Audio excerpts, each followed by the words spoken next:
أشهد أن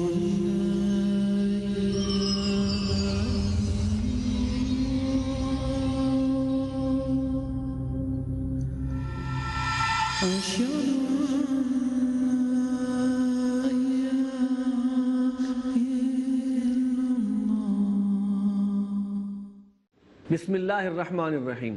السلام علیکم ورحمۃ اللہ وبرکاتہ۔ محترم ناظرین، میں ہوں آپ کا ہوسٹ آصف حمید۔ ہمارے اس پروگرام میں ہمارے مہمان ہیں جناب ارشاد الحق عصری صاحب، جو شیخ الحدیث ہیں۔ السلام علیکم ورحمۃ اللہ وبرکاتہ۔ وعلیکم السلام ورحمۃ اللہ وبرکاتہ۔ ناظرین، نماز کے حوالے سے ہماری گفتگو پچھلے پروگراموں میں چل رہی تھی۔ آخری پروگرام میں ہم نے اقامت صلاۃ اور حفاظت صلاۃ کے حوالے سے بات کی۔ حضرت، میرا آپ سے ایک سوال یہ ہے کہ آپ نے فرمایا تھا گزشتہ پروگرام میں کہ نماز جو ہے وہ چند منٹ کی عبادت ہی نہیں، بلکہ اس سے جو ایک قوت ملے اس کو اپنی باقی دن کی زندگی کے اوپر لے کے جانے کی بات ہے۔ یہ نہ ہو کہ ہماری جو کیفیت نماز کے اندر ہوتی ہے بس وہ وہیں رہے، بلکہ وہ ہمارے معاشرے میں جب ہم چلے جاتے ہیں وہاں پہ بھی اس کا اثر رہنا چاہیے۔ اس حوالے سے میں چاہوں گا کہ آپ مزید تفصیل بیان کریں۔ بھائی صاحب، یہ عنوان بڑا دلچسپ بھی ہے اور بنیادی بھی ہے۔ کاش کہ ہم اس حقیقت کو اپنا بھی سکیں اور اس کو اختیار بھی کر سکیں۔ نماز کا ایک بڑا بنیادی سبق جو ہے وہ توحید کا ہے۔ توحید کا آپ دیکھیں کہ نماز کا آغاز ہی اللہ اکبر سے ہوتا ہے، تکبیر تحریمہ، بلکہ آذان لے لیں، وہ بھی اس کا بھی آغاز اللہ اکبر اللہ۔ اس کا مطلب کیا ہے؟ بڑے کا بلاوا آ گیا، بڑے کا بلاوا آ گیا۔ اللہ سب سے بڑا ہے، سب سے بڑا اللہ، تو بڑے کے بلاوے پہ آنا ہے نا۔ تو یہ گویا کہ نماز میں توحید کا ہے، اور یہ تو مسئلہ ہی وہ ہے۔ آپ ذرا غور فرمائیں کہ سب سے پہلا حکم جو اللہ سبحانہ و تعالیٰ نے تبلیغ کے حوالے سے نبی علیہ السلام کو دیا ہے وہ کیا ہے؟ یا ایھا المدثر قم فانذر وربک فکبر۔ اپنے رب کی کبریائی بیان کرو۔ پہلا حکم تبلیغ کے طور پر۔ پہلے وہی تو اقرا بسم ربک الذی خلق، لیکن اس کے بعد ایک وقفہ وہی کا سلسلہ منقطع رہا، اور جب پھر دوبارہ آغاز ہوا تو وہ کہتے ہیں علماء نے لکھا، مفسرین نے، کہ یہ صورت دوسری ہے جو اس پر نازل ہوئی، اور یہ پہلا حکم ہے کہ وَرَبَّكَ فَكَبِّرْ وَثِيَابَكَ فَطَهِّرْ۔ یہ پہلا حکم ہے، یعنی اللہ کی بڑائی۔ اور نبی علیہ السلام نے صفا پہ کھڑے ہو کے اللہ کی بڑائی کا اعلان کیا بھی، یہ ایک حقیقت ہے۔ میرے کہنے کا مقصد یہ تھا کہ وہ نمازی ہی کیا ہوا کہ جس کے پھر عقیدے اور عمل میں توحید نہ آئے۔ نماز تو بنیادی طور پر سکھاتی ہی توحید ہے۔ پہلا جملہ اللہ اکبر ہے۔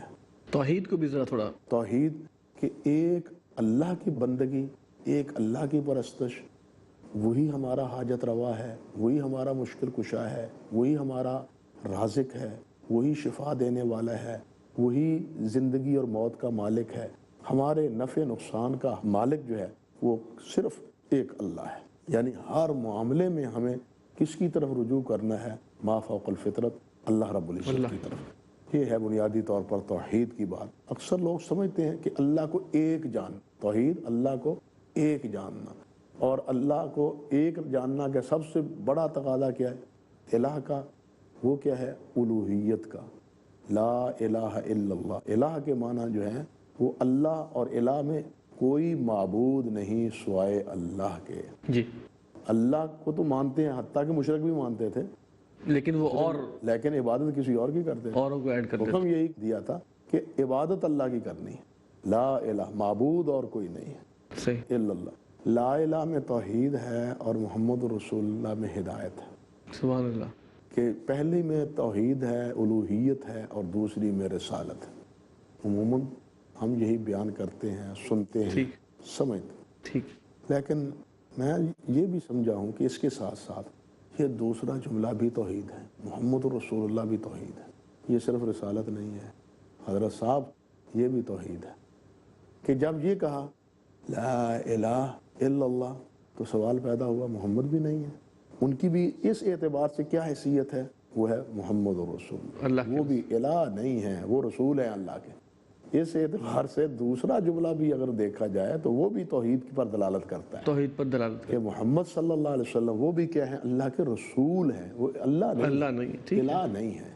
اس لیے یہ کہنا چاہیے پورے کا پورا کلمہ ہی کلمہ توحید ہے. اس کو کہتے بھی یہی ہیں, کلمہ توحید کہتے ہیں, کلمہ شہادت کہتے ہیں, لفظ اشہدو سے ہے نا. تو خیر عرض کر رہا تھا کہ اللہ اکبر نماز کا آغاز یہاں سے ہوتا ہے. پھر ہم کیا کرتے ہیں, سورۃ فاتحہ پڑھتے ہیں, تسبیح سبحانک اللہ کے بعد یا اور کسی دعا کے بعد جو حدیث مبارکہ میں آئی ہیں. جی جی. پھر اس کے بعد سورۃ فاتحہ پڑھتے ہیں, اور سورۃ فاتحہ میں کیا ہے, ایاک نعبد و ایاک نستعین. پھر ہم رکوع کرتے ہیں تو پھر کیا کہتے ہیں, سبحان ربی العظیم. سبحان ربی العظیم, سبحان ربی یہاں اللہ عظیم ہے, اس رب کی تسبیح جو عظیم ہے, جی. بڑا وہی ہے, باقی سب چھوٹے ہیں. عظمتوں والا وہی ہے, باقی سب اس میں کیا ہے, کمزوریاں ہیں. جب ہم سمع اللہ لمن حمدہ کہتے ہیں اور ساتھ کیا کہتے ہیں, ربنا لک الحمد, اللہ نے سن لی جس نے اس کی حمد کہی. اب ذرا غور کیجئے میرے بھائی کہ نماز ہم پڑھتے ہیں, اکیلے بھی پڑھتے ہیں, جماعت سے بھی پڑھتے ہیں, قدم سے قدم ملا کے ہم نماز پڑھ رہے ہیں. تسبیح میں بھی پڑھ رہا ہوں, آپ بھی پڑھ رہے ہیں. میں آپ کی تسبیح کو نہیں سن رہا, آپ میری تسبیح کو نہیں سن رہے ہیں. جھکے ہوئے ہیں, قریب قریب منہ ہیں, جسم قریب قریب ہے, لیکن تسبیح کو کوئی سن نہیں رہا, نہیں سن رہا. لیکن جو ہی اٹھتے ہیں تو کیا کہتے ہیں, سمع اللہ. میرا تو اس کو سنانا مطلوب تھا, اس نے سن لی. سمجھ لیا نا ہم نے کہ اللہ نے سن لی, جس کی میں نے تسبیح کی ہے, جس کی حمد عظمت کا گیت گایا ہے, اس نے میری تسبیح سن لی ہے. کوئی اور سنے یا نہ سنے. اس کا ایک ترجمہ یہ بھی ہو سکتا ہے کہ اللہ سن لے. ہاں, سمع اللہ, اللہ سن لے جو اس کی حمد کرے. اللہ تو سنتا ہے, اس سننے کا اعتراف کیا نا ہم نے. بالکل. اب اگر نماز میں تو کہیں کہ پاس پاس کھڑے ہوئے کی اللہ سنتا ہے, اللہ تو سنتا ہے, تو نماز سے باہر جا کے کہیں کہ اللہ تو ہماری سنتا نہیں. ہم جب تک جناب فلاں کے پاس نہ جائیں, فلاں جگہ نہ جائیں, فلاں فت کے پاس نہ پہنچے, تو ہماری تو اللہ سنتا نہیں. ان کی اللہ موڑتا نہیں, ہماری اللہ سنتا نہیں, ان کی اللہ رد نہیں کرتا. ہم یہ تصور کریں تو آپ بتلائیں نماز میں جو اقرار کیا ہے اس کے کیا معنی ہے, پھر اس کے کیا معنی ہوئے. پھر نماز کا تقاضا تو یہ ہے. اب دیکھیے وہ حدیث بھی سامنے رکھی ہے اس مسئلے پہ, جہاں حضرت عائشہ رضی اللہ تعالی عنہ وہ اللہ کی بندی کا واقعہ بیان کرتے ہیں کہ جس کو اس کے خامد نے کہہ دیا تھا کہ تو میرے لیے بمنزلہ ماں ہے, اظہار کیا تھا. حضرت عائشہ رضی اللہ تعالی, قرآن نے کیا کہا, حضرت عائشہ فرماتی ہے کہ میرا اجرا تھا, میں نبی علیہ السلام کے پاس ادھر بیٹھی تھی اور وہ خولہ آئیں, اللہ کی بندی نبی علیہ السلام کے ساتھ گسر پسر کر رہی تھی, باتیں کر رہی تھی, شکوہ شکایت اپنے خاوند کا کر رہی تھی, لیکن میں نہیں سمجھ رہی تھی کہ وہ کیا کہہ رہی ہے. لیکن اس اللہ کے قربان جاؤں جو عرش پر ہے, اس نے فرمایا قد سمع اللہ قول التی تجادلک فی زوجہا. اللہ نے سن لیا, اللہ نے سن اس کو جو شکوہ کر رہی تھی شکوہ کر رہی تھی آپ سے, اے نبی. عائشہ کہتی ہیں میں قربان جاؤں, میں نہیں سن رہی تھی کہ وہ کیا آواز سنتی تھی, سمجھ نہیں رہی تھی کیا کہہ رہی ہے, لیکن اس اللہ کے قربان جاؤں جس نے عرش پہ اپنی بندی کی آواز کو سن لیا. یہ ہے سماع کا مسئلہ. ہمیں اصل میں یقین نہیں ہے نا, کہ اصل بات یہ ہے, ہمیں کہتے ہیں نا بتوں سے تجھ کو امید ہے, خدا سے ناامید ہے. تو ناامیدی ہے, اللہ سے یقین نہیں. تو یہی ہے میرا مطلب کہنے کا, یہی ہے کہ وہ کیا نماز ہوئی کہ نماز بھی پڑھیں اور اللہ کی عظمتوں کے ترانے بھی گائیں, اللہ کی اس صفت کا بار بار اعتراف بھی کریں, اور جو ہی نماز سے فارغ ہوں جناب پھر اللہ کو بھول جائیں, پھر جناب وہاں بھی چلے جائے, وہاں بھی چلے. کیا نماز پڑھی. پھر نماز کے بعد آپ دیکھیں سجدے میں کیا کرتا ہے, سبحان ربی الاعلی. پہلے رکوع میں سبحان ربی العظیم, پھر سبحان ربی الاعلی. پھر تشہد میں پڑھتا ہے تو کہ التحیات للہ والصلوات والطیبات, تمام زبانی, تمام بدنی, تمام مالی عبادتیں کس کے لیے, اللہ کے لیے. زبان ہو تو اللہ کے لیے, جسم ہو تو اللہ کے لیے, مال ہو اللہ کے لیے. لیکن ہمارا مال کہاں صرف ہوتا ہے, وہ خالص اللہ کے لیے استعمال. ہماری زبان کس کس کی ثناخوانی کر رہی ہوتی ہے, اور وہ بھی ناجائز اور وہ بھی حرام. ہاں تک اللہ معاف فرمائے کہ بندوں کو معبود بنا دیا جاتا ہے, جو عابد ہیں ان کو معبود بنا دیا جاتا ہے, جو خود رزق کھانے والے ہیں ان سے رزق طلب کیا جاتا ہے.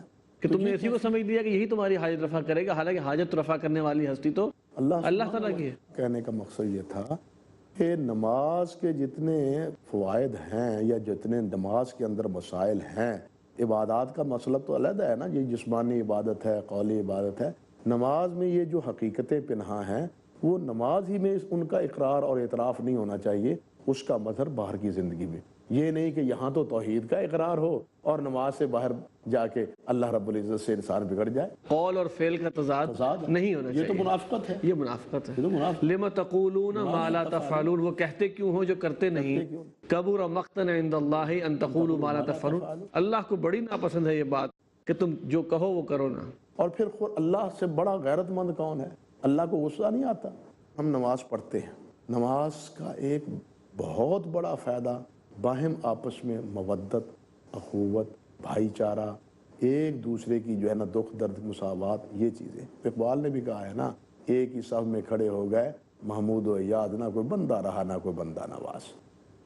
یہی چیز ہے نا کہ صف میں سب کھڑے، امیر بھی کھڑا ہے، غریب بھی کھڑا ہے، مزدور بھی کھڑا ہے، آقا بھی کھڑا ہے، سب لوگ کھڑے ہیں ایک ہی صف، یعنی سارے مل کے اللہ کی بندگی کا اعتراف، یگانگت ہے۔ پھر دیکھیے کہ نماز میں ہم نماز پڑھتے ہیں تو نماز میں تشہد میں کیا کہتے ہیں؟ السلام علیکہ ایھا النبی ورحمۃ اللہ وبرکاتہ، السلام علینا وعلی عباد اللہ الصالحین۔ یہ سلامتی کی دعائیں ہو رہی ہیں سب مومنوں کے لیے، ہمارے اوپر بھی اللہ کی سلامتی ہو، جو یہاں ہیں ان کے لیے بھی، جو یہاں نہیں ہیں ان کے لیے بھی۔ اللہ عباد اللہ الصالحین، عباد اللہ الصالحین جو سب میں کھڑے ہیں وہی تو نہیں نا، وہی تو سب ہے، سارے مومن ہیں نا، موجود بھی غیر موجود بھی۔ حضرت وقفے کا معاملہ پھر آ گیا۔ ناظرین وقفہ لیتے ہیں، گفتگو کا اتنا تسلسل ہے کہ دل نہیں چاہتا وقفہ لیا جائے، بہرحال وقفے میں چلتے ہیں، ملتے ہیں وقفے کے بعد۔ Stay with us.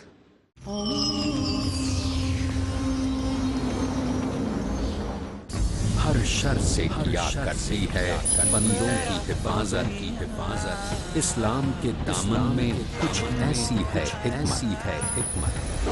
قرآن مجید میں انسانیت کی ضروریات کو اللہ تعالیٰ نے جمع کر دیا ہے۔ آزمائش کے لمحوں میں، مشکل حالات میں، جب پڑی ہے ضرورت، ایک انسان اگر قرآن مجید کو دستور حیات بنا لیتا ہے، کام آئی ہے اسلام کی حکمت۔ تو اس کی تمام تر ضروریات کو پورا کرنے کا علم اللہ تعالیٰ نے اس قرآن میں رکھا ہے۔ قاری صہیب میر محمد اس پاک کلام کے ذریعے ہی عالم اسلام میں بکھری ہوئی امت اسلامیہ کو جمع کیا جا سکتا ہے۔ جانیے کس قدر کامیاب ہے وہ زندگانی جو کرتی ہے اسلام کی حکمتوں کا احترام۔ حکمت اسلام آج رات 11:30 بجے اور دوبارہ صبح 7 بجے انڈیا میں پیس ٹی وی اردو پر۔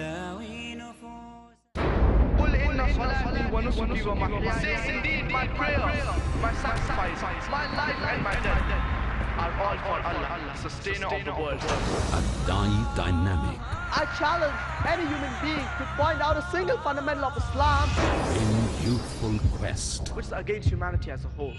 iconic, inspiring, encouraging. Don't judge Islam based on the following.